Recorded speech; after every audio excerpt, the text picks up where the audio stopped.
Vamos, niños, vamos.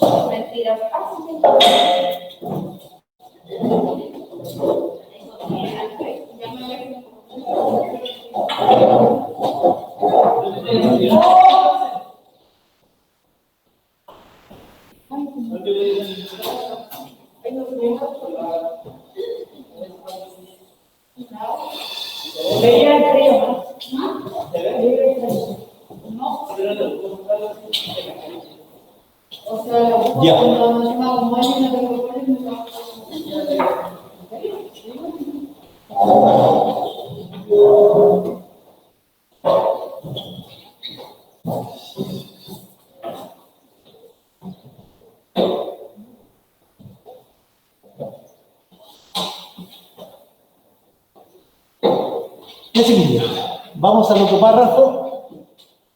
Este es el de San Agustín. Vamos a la número 20. Dice, según el párrafo 2, ¿ya?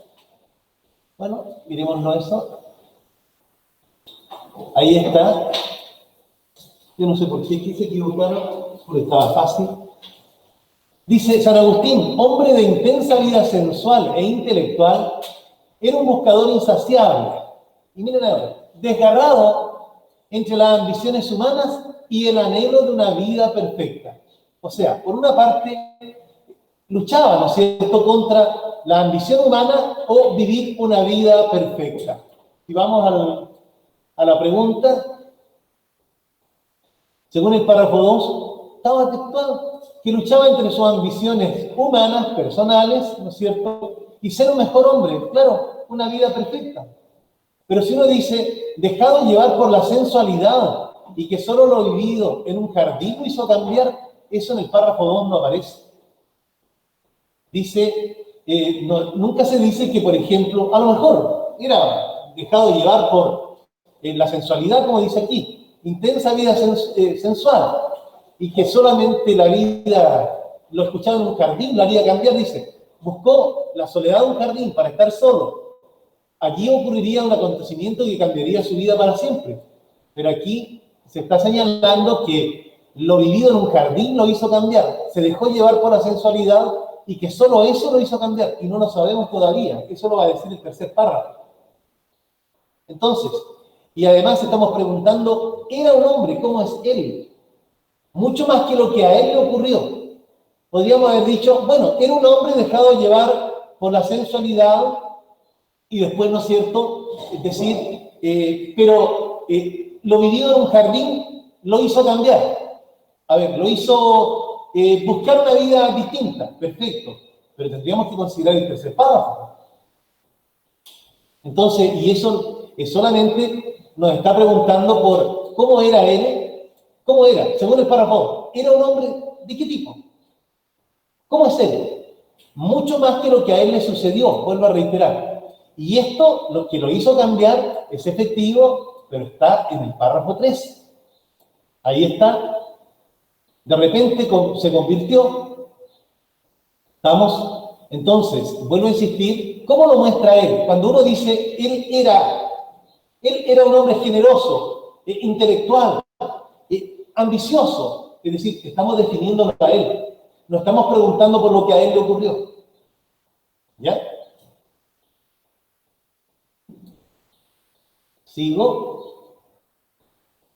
¿Cuál es la importancia que el autor le atribuye a San Agustín? Bueno, ahora sí, ¿no es cierto? Haber sabido escuchar en la soledad de un jardín, ¿no es cierto? Cuando de repente escuchó la voz de un niño que dice, pregunta, dice la 21, dice, un acontecimiento de inmensa proporción tendrá consecuencias no solo en la vida de un hombre, sino en toda nuestra, perdón, esa es otra pregunta, sino en toda nuestra civilización. Esa es la importancia que tiene él. Fíjense en eso.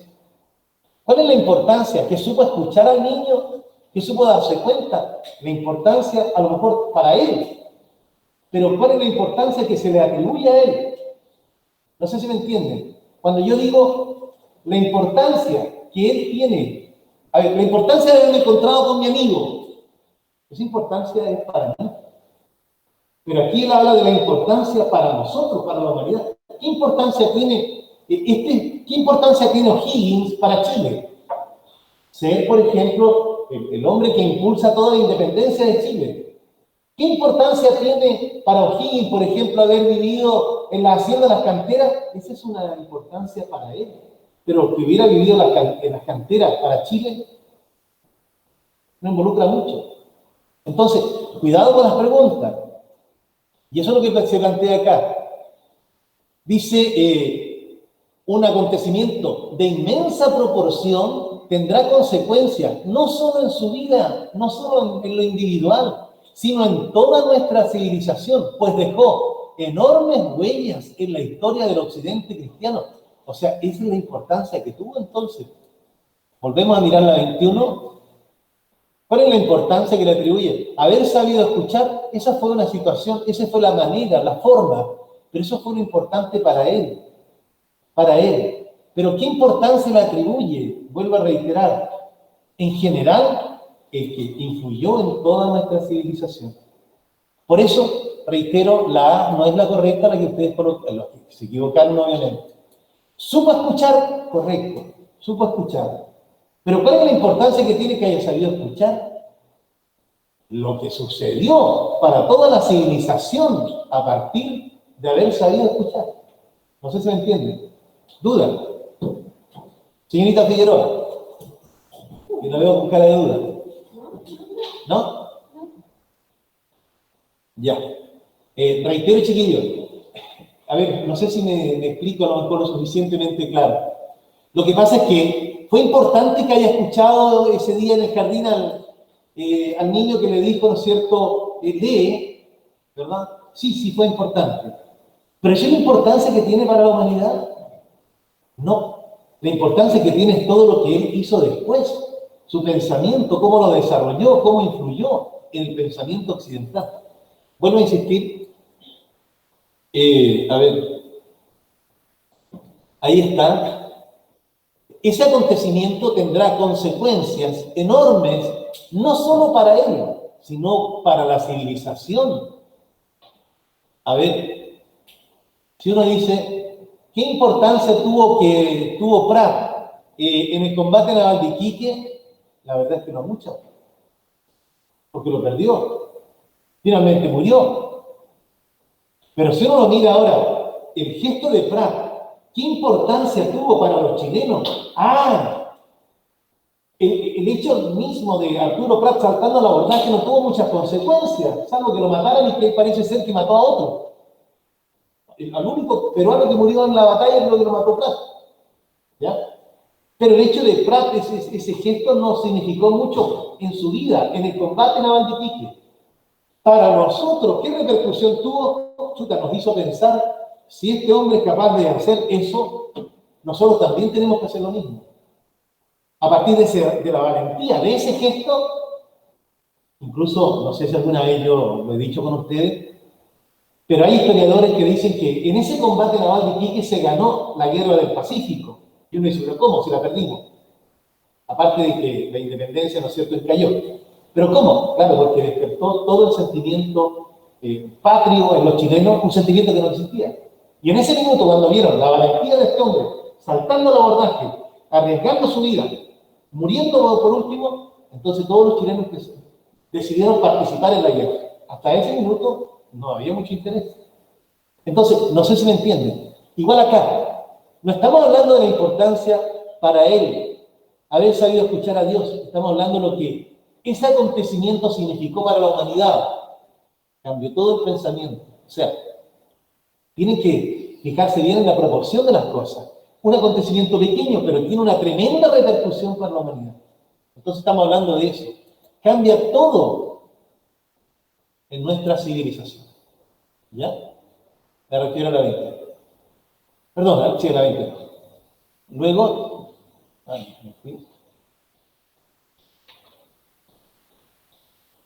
está. Tenemos otra. ¿Qué alternativa es falsa con respecto al trozo anterior? A ver, la voz de Dios se manifiesta de muchas maneras, verdadero. Sí, a través del canto de un pájaro, dice.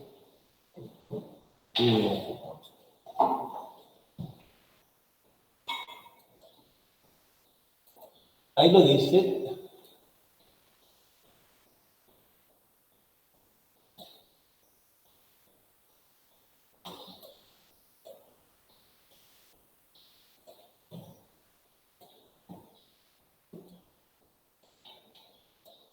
Dice, ahí está. En esos bolsones de vacío nos pueden ser regalados una voz, un sonido, una imagen, una epifanía, un recuerdo, un encuentro. No necesariamente con la voz de Dios. Puede ser el canto de un zorzal, la luz del mediodía, el secreto del invierno. ¿Ya?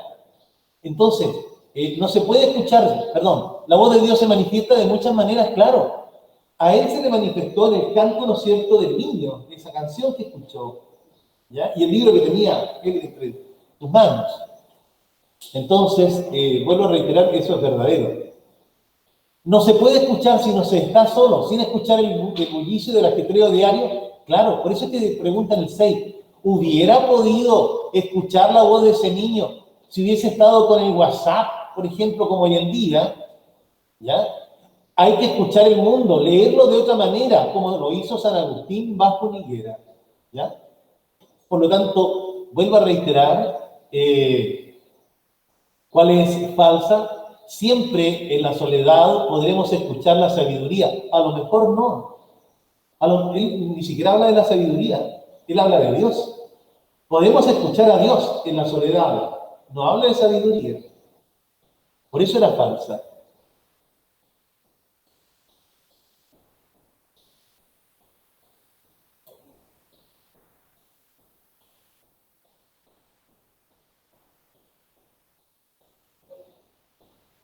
Aquí hay otra que equivocar.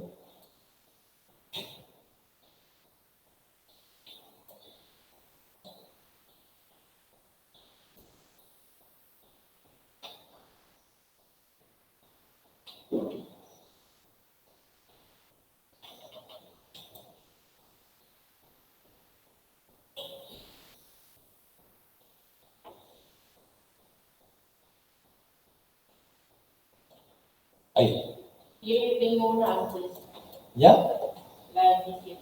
27, déjeme anotar la nota. Bueno, 27 me acuerdo.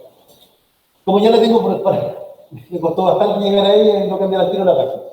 Dice, mire, la comunicación no verbal es importante, aquí está ahí, en esta parte, es importante en la medida que cuando hablamos o escuchamos, nuestra atención se centra en las palabras, o sea, nos centramos en las palabras más que en el lenguaje corporal. O sea, dice la comunicación no verbal es importante porque nuestra atención se centra en las palabras, mucho más que en el lenguaje corporal. Pero él dice lo contrario, ¿eh? Dice, aunque a nuestro juicio incluye ambos, a nuestro juicio. O sea, aquí dice el párrafo, la gente escucha más las palabras que el lenguaje corporal. ¿Ya? El lenguaje corporal se refiere a los gestos, ¿no es cierto? Las inflexiones de voz, los cambios de tono, por ejemplo, que uno hace. No solamente la parte gestual, a la forma de preguntar, a los cambios de voz, por ejemplo. Dice, aunque nuestro juicio incluye ambos, o sea, incluye la atención nuestra, se centra en las palabras y también en los movimientos del cuerpo, las inflexiones del cuerpo, las inflexiones de la voz, en las dos cosas. Por lo tanto, ellos dicen, no, en las palabras. El autor dice, en ambos. Por lo tanto, esa es su opinión. No es otra cosa. Es su opinión, a nuestro juicio, a nuestra opinión, mucho más que a nuestro criterio. Criterio es la manera en que decidimos, criterio es la forma, por ejemplo, para elegir. Es el parámetro para decidir. Es la manera en que vamos a diferenciar una cosa de otra, o vamos a elegir una cosa por otra, o ante otra. Aquí lo que está diciendo, mi opinión es que tanto las palabras como el lenguaje corporal son captados por la persona. Pero esa es una opinión, la suya. Vamos, ¿entiende? Vamos a la 27.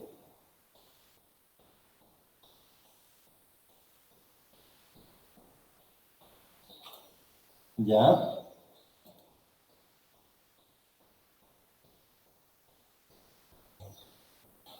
Ahí.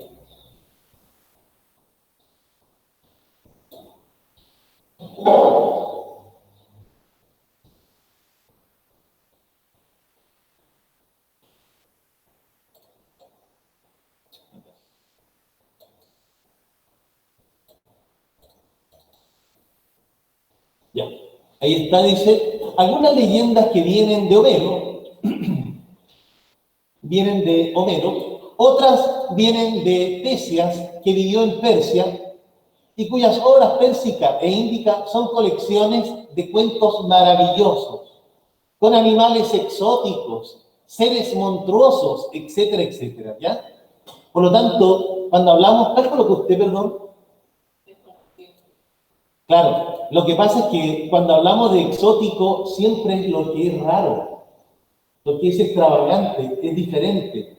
Probablemente es desconocido, pero más que apuntar a la idea de que la gente no lo conoce, apunta siempre, la palabra en este caso está tomada tal cual el significado, ¿verdad? Se refiere a que son extraños, porque son raros. Más que por ejemplo, yo podría no conocer un tigre en forma directa, pero no es un animal exótico. Pero a lo mejor un monito esto de Australia, no sé cuánto, que le llaman, que se inspiraron para crear el canguro es más fácil. El mono el demonio de Tasmania, ¿cómo le llaman? Ya, para mí ese sí que es un animal exótico, raro, extraño, porque yo no lo conozco. El otro es un animal desconocido porque a lo mejor no lo he visto. Un canguro no lo he visto de cerca, lo he visto en ilustraciones.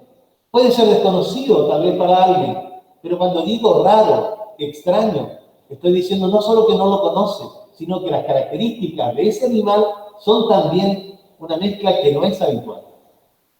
Entonces, ¿cuál es la diferencia? Vuelvo a reiterar, entre decir desconocido, porque indica que los animales no se conocían.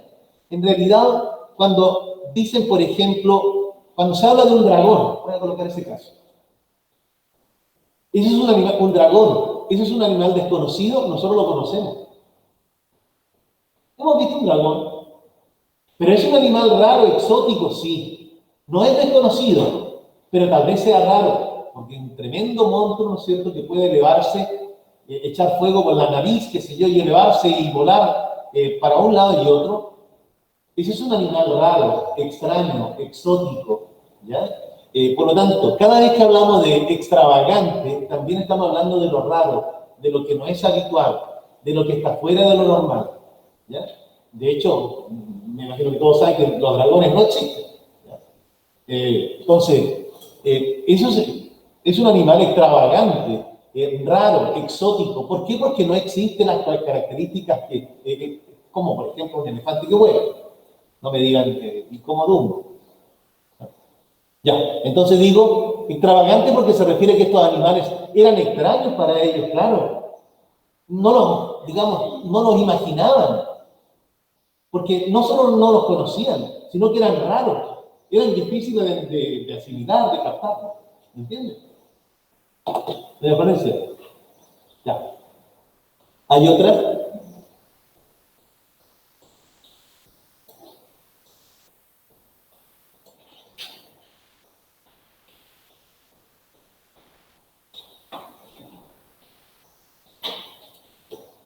Bueno, esa es la opinión, ¿no es cierto? Porque es lo que él cree.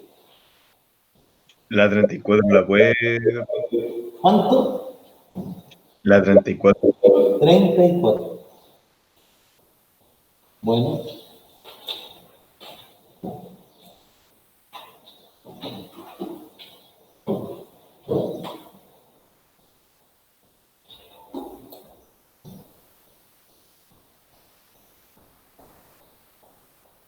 Acá. Ya. A ver. Ahí está.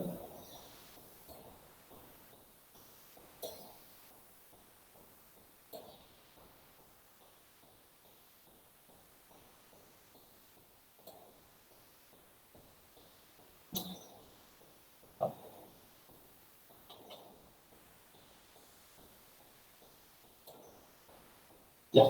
Dice entre el párrafo 3 y los dos siguientes. ¿Qué es lo que va a hacer el 3? Si lo pudiéramos resumir, vamos a mirarlo y lo vamos a tratar de resumir. Por ejemplo, siguiendo el ejercicio que normalmente hacemos. Dice, ¿qué sucedió con el vasto bagaje de conocimiento que los antiguos tenían sobre Oriente?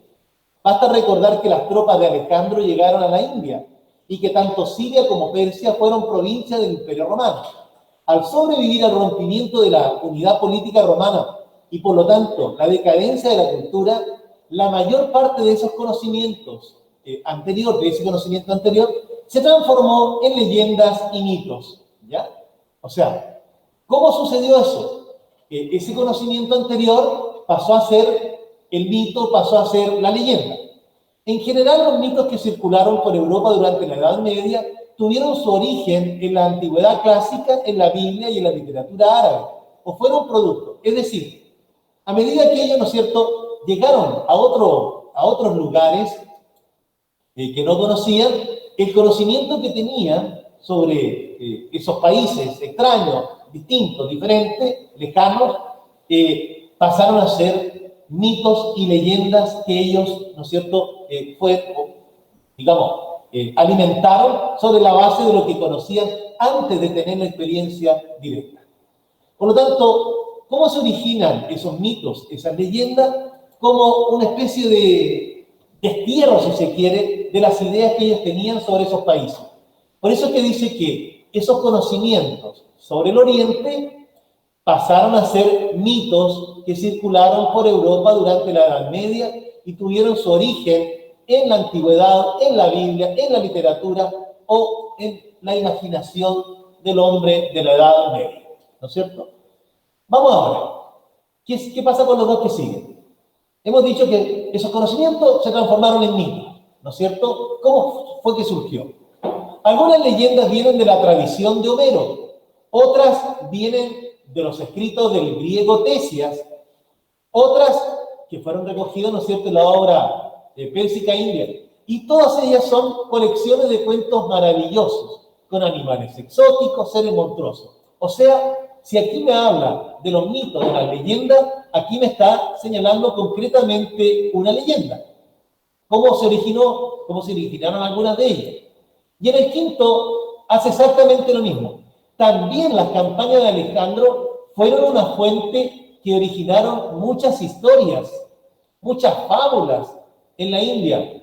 Una de ellas es que Alejandro había visitado el paraíso. Es decir, el 4 y el quinto me viene a dar dos ejemplos de leyendas, ¿no es cierto?, que se originaron a partir del, diríamos, de la incursión de Alejandro, o en este caso, de lo que ellos conocían sobre un territorio en Persia, básicamente en Persia. ¿Vamos? Ahí estaría. Se explica la causa que originó los mitos en la Edad Media. Ese conocimiento que ellos tenían pasó a ser mitos que circularon, dijimos, por Europa durante la Edad Media. Y tenían su origen en la antigüedad, claro, por ejemplo, en Homero, en Tesias, ¿ya? En la Biblia dice también, y en la literatura árabe. Y otras fueron producto de la mente, claro, ¿cuál? Creer que Alejandro había visitado el paraíso. O sea, dos ejemplos de leyendas, ¿no es cierto?, que fueron originadas por este conocimiento que tenían sobre un territorio que no conocían, sobre el territorio de Oriente en este caso. Ahí estaría la 34. Vale, Grecia. Bueno. Chiquillos, ¿tienen otra? Creo que yo no tengo otras.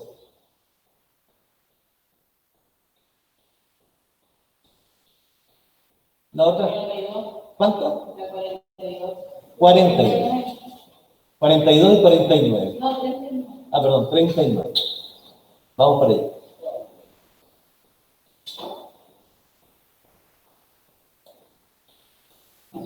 Ya.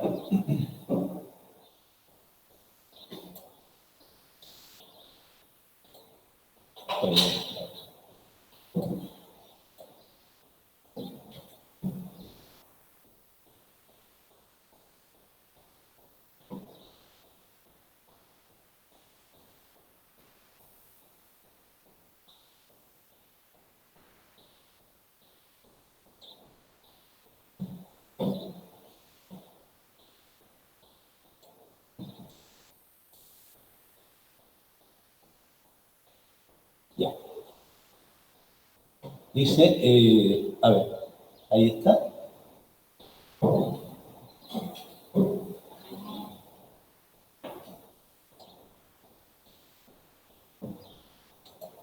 A ver, la pregunta es, la comunicación no verbal no ha sido suficientemente estudiada, ¿no es cierto? ¿Y cuál es la causa? Ahí dice, la comunicación no verbal ha recibido menor atención y estudio científico que la verbal. ¿Y por qué? Porque consiste en un modo de transmisión de información menos estructurado y de más difícil interpretación. Principalmente ahí, ¿ya? Menos estructurado, más difícil de interpretar. Y aquí dice entonces, ¿por qué no ha sido tan estudiado? Porque dice, la manera de entregar la información, los gestos, aquí no he dicho nada, tiene menos organización, está menos estructurada, dificulta la interpretación, dificulta el significado que tiene. Ahí está. Por eso la 30. ¿Cuál colocó, perdón? ¿Cuál colocó? No, pero ahora recibimos ya habían contado. Ya. Bueno, ¿hay otra? ¿Me dijeron? 42.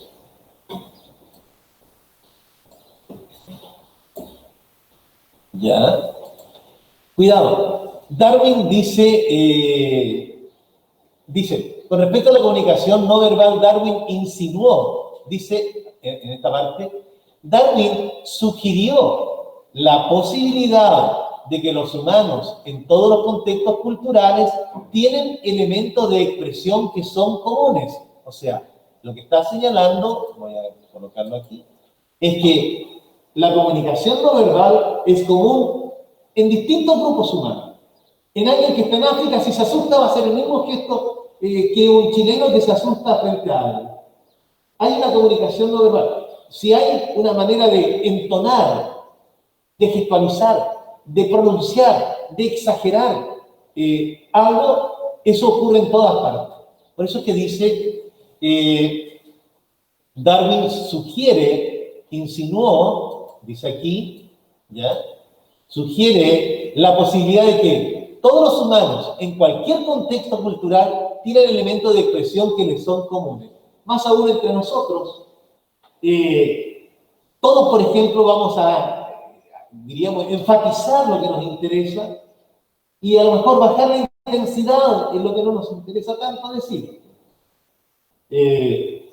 No importa si una persona, a ver, el presidente cuando habla será categórico y todos entienden cuando está siendo muy puntual, muy categórico en algo. Y lo entendemos ¿por qué? Porque ese contexto cultural es común a todos. Eso es lo que dice. Los seres humanos con cualquier nivel cultural tienen contextos culturales, dice el libro, ¿cierto? Tienen expresiones similares, tienen elementos de expresión que les son comunes. Ahí está. Vamos. En general, chiquillos, bueno, no son difíciles las preguntas. Y yo creo que no lo van a hacer tampoco en el momento en que tengan que dar la prueba. Creo que va a depender un poco más del tiempo que ustedes le dediquen a los trozos que de la dificultad que los trozos puedan tener. Bueno, entonces ustedes empiezan a las 2:30, si es que sale alguien, ¿no es cierto? Empiezan a sacarse la foto. Tenemos 2, 4, 5, 6, ¿qué también? ¿Y uniforme? Sí, lo tengo. Lo tengo. Ya. Iban a ver si lo hacía este caballero. ¿Quién es el fotógrafo de todo esto? Se llama Juan Mora. ¿Cómo? Se llama Juan Mora. Ya, Es del año pasado. ya.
La número 11. ¿Qué podemos hacer ahí para resolver esos binomios, pero sin tener que resolver como un cubo de binomio, por ejemplo, el primero quedaría muy largo, y el segundo un binomio a la cuarta, tendríamos que descomponerlo a lo mejor en 2 cuadrados binomios. Entonces, para evitar eso, ¿qué podríamos hacer ahí? ¿Ideas para ese ejercicio? No se les ocurre. ¿Sí que estamos preparando una suma por su diferencia? Ya, uno tiene toda la pinta de que fuera la suma por su diferencia, pero eso podría hacerse siempre y cuando los exponentes fueran iguales. Entonces, fácil, el que está más grande lo voy a descomponer, lo voy a dejar en 3. Entonces, voy a mantener el primer paréntesis, y este que está elevado a 4 lo voy a escribir como raíz de 2 menos raíz de 3 elevado a 3, por raíz de 2 menos raíz de 3 elevado a 1. Entonces, ahí al descomponerlo, ahora si yo sumo los exponentes me da el 4 que está ahí. ¿Y para qué hacemos eso? Porque ahora ahí tengo una multiplicación de potencias que tienen el mismo exponente. Entonces, ¿qué se hace? Se conserva el exponente y se multiplican las bases. Entonces, debo multiplicar, voy a poner raíz de 3 más raíz de 2, la multiplico por raíz de 2 menos raíz de 3. Y ahí mantengo el exponente. Y después por raíz de 2 menos raíz de 3. Y ahora sí, eso que tenemos ahí, eso es una suma por su diferencia. En estricto rigor, habría que ordenar este como raíz de 2 más raíz de 3, para que nos quede en el mismo orden que tenemos acá. Como esta es una suma, puedo cambiar el orden sin ningún problema. Raíz de 2 más raíz de 3 o raíz de 3 más raíz de 2, que es lo mismo. Y así, ¿qué me quedaría de esto?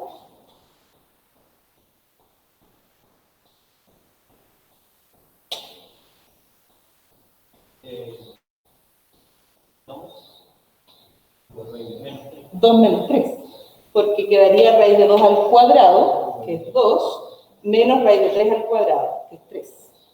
Y 2 menos 3 es menos 1. Y menos 1 al cubo, menos 1. Entonces queda menos 1 por raíz de 2 menos raíz de 3. Y eso es menos raíz de 2 más raíz de 3. Menos raíz de 2 más raíz de 3. O raíz de 3 menos raíz de 2. Y eso estaba en la alternativa E.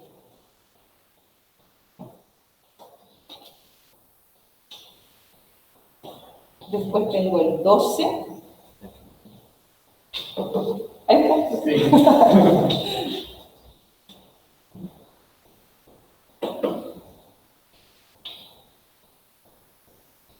En el 12 dice, si X e Y son números positivos, donde X es más grande que Y, ¿cuál de las siguientes expresiones es o son equivalentes a el logaritmo de X cuadrado menos Y cuadrado? La primera, ¿verdadera o falsa? ¿Es falsa? ¿Por qué falsa? Log de X cuadrado menos log de Y cuadrado. Ya, acá tenemos logaritmo de una resta. Y eso no tiene propiedades, eso no se puede descomponer, el logaritmo no destruye, digamos, esa resta que hay ahí. Eso queda así, no se puede hacer, a menos que tú puedas factorizar lo que está ahí, transformarlo en una división o en un producto. Eso sí tiene propiedades. Entonces, no confundir, eso es distinto a tener eso. Eso sí se puede descomponer como la resta. Ya que los dos son números positivos, como decía ahí arriba, eso sí se puede descomponer. Pero no es lo de acá. Entonces, esto es logaritmo de una resta y esto es resta de logaritmos. Son cosas distintas. Entonces, eso no es equivalente, porque aquí, en esto yo podría pasar el 2 delante, ¿cierto? Y decir 2 logaritmo de X, el 2 delante, 2 logaritmo de Y, y ahí sería verdadera la primera, pero si tuviéramos eso, y no esa expresión, por lo tanto la 1 es falsa. La 2... esa es verdadera porque esta expresión se puede factorizar como una suma por su diferencia. Entonces, ahí me queda el logaritmo de un producto. Y el logaritmo de un producto, eso sí se puede separar en el logaritmo de X más Y más logaritmo de X menos Y.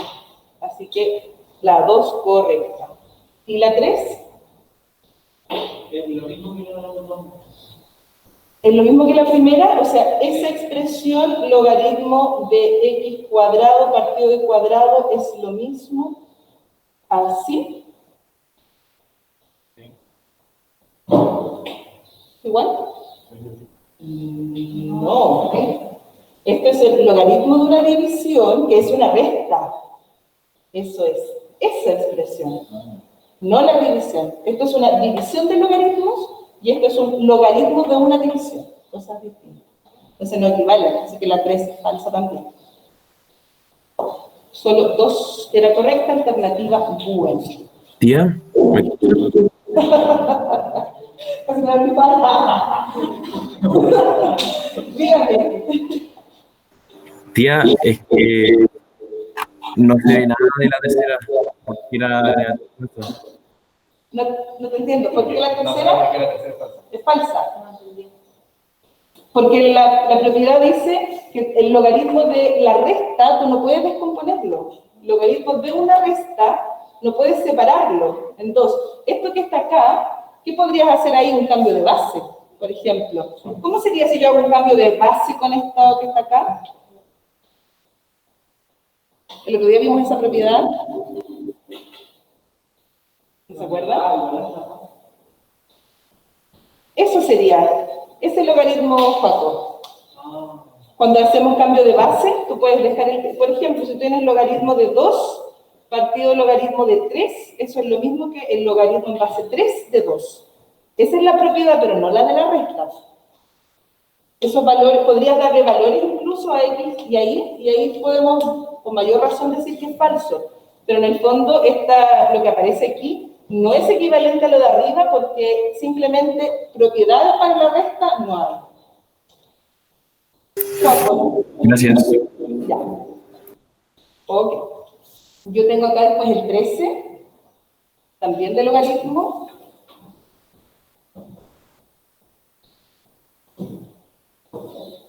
¿Se ve bien, Paco, o no? ¿Desde la casa?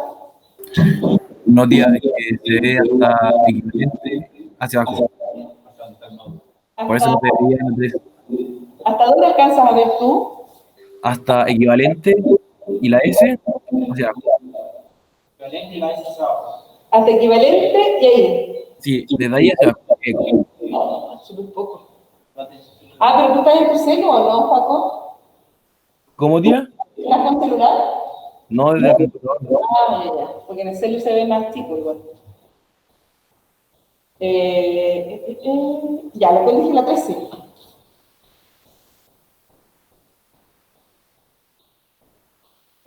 Si el logaritmo en base 3 de t es r, entonces, ¿cuál de las siguientes afirmaciones son verdaderas?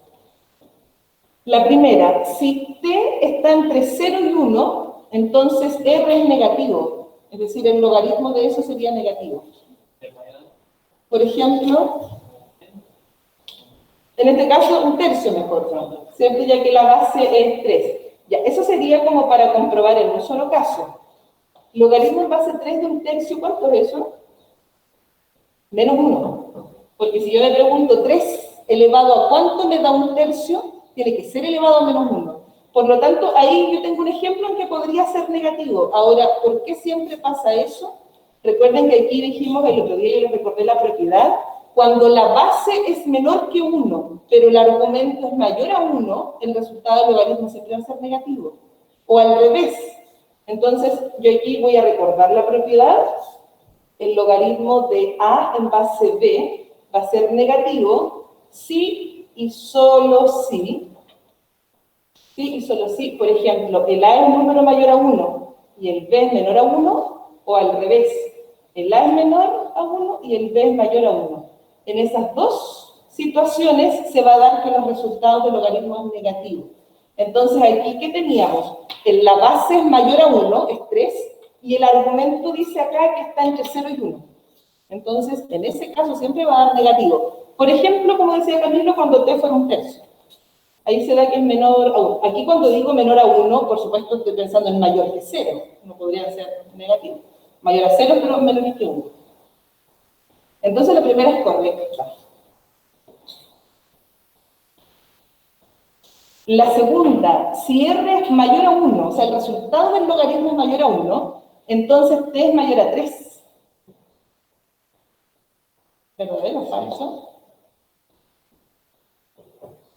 Si el resultado del logaritmo, o sea, este valor, es más grande que 1, entonces este T es mayor que 3. Sí, ¿cierto? Porque si fuera 1, exacto, 3 elevado a 1 me daría 3. Pero si es un número más grande que 1, me va a dar algo más grande que 3. Por ejemplo, si fuera 2, 3 elevado a 2 me da 9. Entonces, efectivamente, esa es correcta. Y la última, si t fuera raíz de 27, o sea, si el logaritmo en base 3 de la raíz de 27, tuviéramos esto, con eso termino, eso me da r, ¿cierto? ¿Se le puede poner 27 y elevado a 1 medio? Claro, la raíz hay que transformarla a potencia de exponente fraccionario. Entonces eso sería 27 elevado a 1 medio. Pero además aprovechemos que el 27 es potencia, 3 elevado a 3. Por lo tanto, quedaría 3 elevado a ¿cuánto? Raíz de 27, 3 elevado a 3 medios. El 3 del 3 elevado a 3, ¿cierto? El 27 y el partido 2 es por el índice de la raíz. ¿Y eso cuánto es? 3 medios. Cuando la base y el argumento son iguales, solo me quedo con ese resultado, con el exponente. Entonces sería 3 medios la R. Y 3 medios es 1,5. Así que por eso eran todas correctas. Ya, niños, ¿nos encontramos en medio de más? Sí, saquen nomás la de abajo. Está para acá.